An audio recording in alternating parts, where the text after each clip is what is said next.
Now, as far as inspiring, let me just say this. I mentioned earlier that this is that I put the symbol of the crown.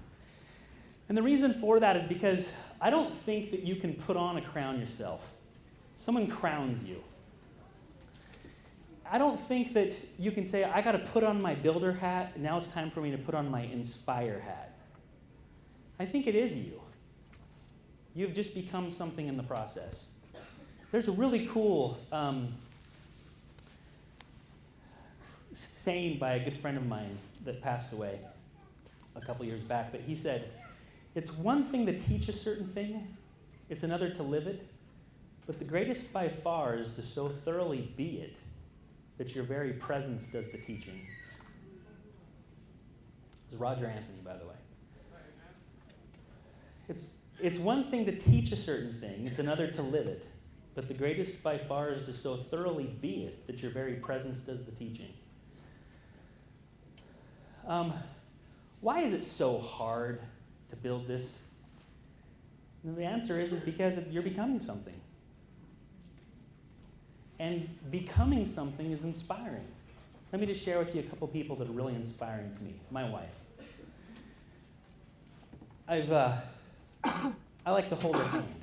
And over the last couple of years, I've noticed that some of her knuckles are getting large. And she's developing knuckles that look like my grandma's hands, my mom's. And so when I'm holding her hand, I just feel those knuckles. I look at those hands, and to me, they have never been more beautiful because I know that those knuckles came as a result of serving me and my children. My wife also, so she's not here, but she'd be ticked at me for saying this, but she has some stretch marks on her side right here. And I look at those stretch marks, and they're the most beautiful thing. They're the result of bearing my children.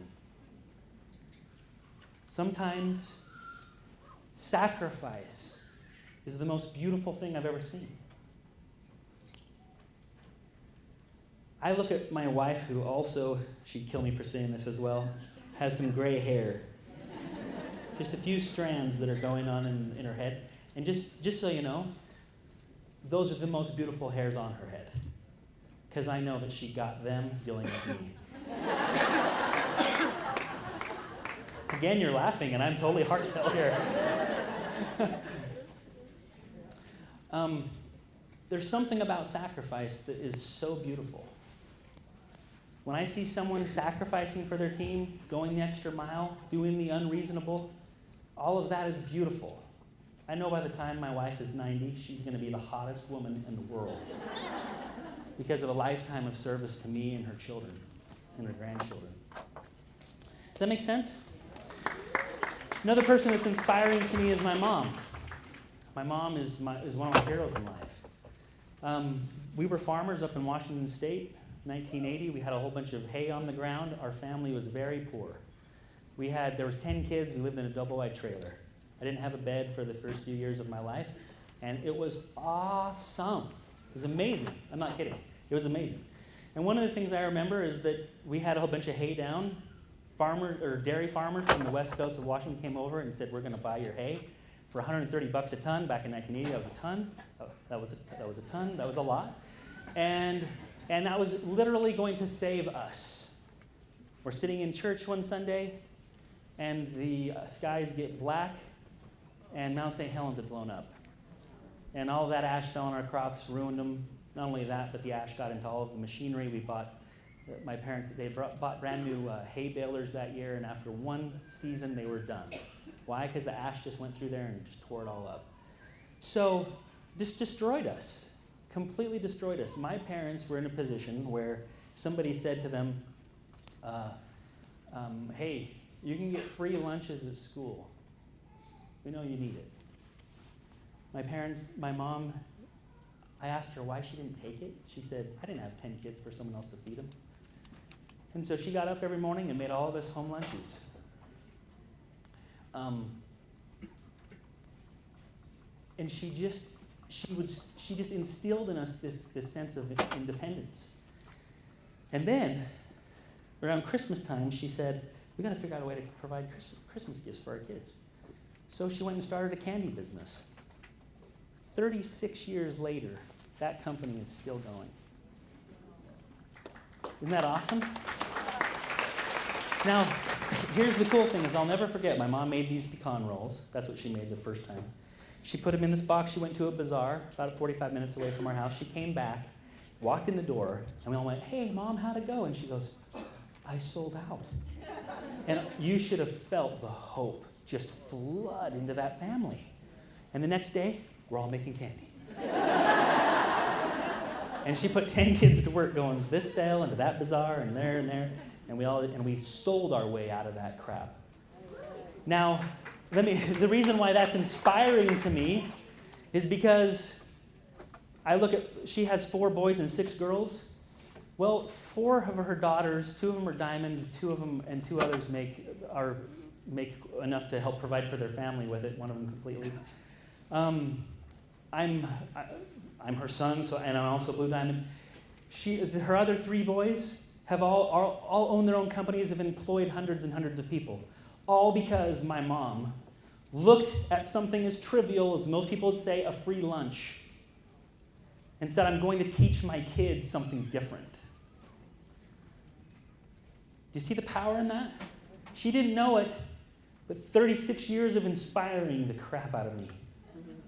One time when I was a kid, oh my gosh, I don't want to go down this road. Okay, I will. But one time when I was a kid, I'd get up in the morning. My dad would wake us up. He'd wake us up about 5:30 or so in the morning, and he would have the breakfast done for us and things like that. We had a kitchen out back, like this commercial kitchen that we had to build for this thing. My mom was already out there.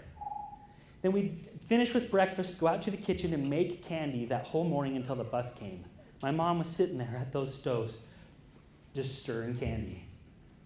Then the bus would come and she would say goodbye to us, and we'd all take off out the door and get on the bus and go to school. And come back, we'd get off the bus, walk into that kitchen, and there's my mom still making candy.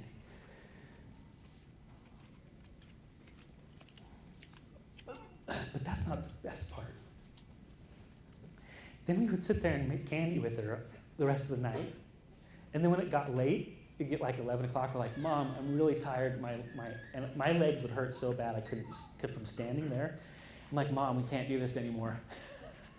And she'd go, okay, go ahead and go in and go to bed. I'll finish up out here. This is when I was in my teenage years, and every time I'd walk in the house, and this is when I was a teenager. This is when I was growing. I was into weightlifting. I was doing all these different things in sports. And I thought I was strong. And that 5'2" woman outdid me. Every day. And the next day I'd say, today I'm not going to complain. I'm just going to do my job and stay out there as long as she did. Until she would work me to the ground again. And I'd be like, Mom, can we please stop? And she'd stay up, and we'd go into bed. I remember just feeling like, I can't do this. I'd lay in bed, and she'd stay up until the work was done. And the next morning, my dad would come get us up. And she was already out there. I don't even know if she slept. But that is a person.